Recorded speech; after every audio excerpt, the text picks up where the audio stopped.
just fall into place. When you're talking, I think of that, when a man finds a treasure, he goes and sells everything and buys that piece of property so you can have that treasure.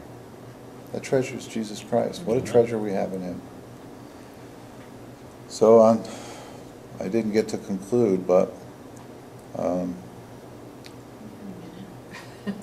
well, it's just that Jesus has to taught us this and every. The will of God must take priority over occupational interest. Jesus taught this in regards to discipleship. We must put God's will over everything else. Paul demonstrated this in his own life. The will of God must take priority over everything. We need to understand what is really important in life. It is easy to be preoccupied with many things in this life. We must choose the good part in which is truly important. We have seen that the good part regarding the will of God involves seeking the rule of Christ in our lives, serving as disciples of Jesus Christ, involvement in the Church of Christ. In the parable of the Great Supper, Jesus illustrated the danger of making excuses. How many will use family or business duties in order to keep them away?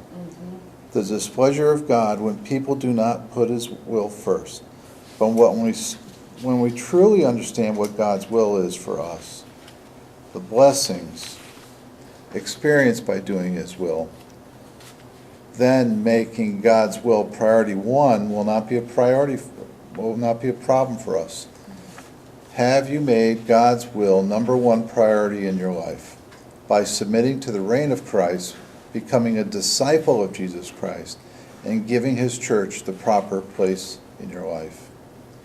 May we all be willing to say to God, as Jesus himself did, not as I will, but as you will. In conclusion, thank you. Thank you, Mike. I don't know if we have any goodies.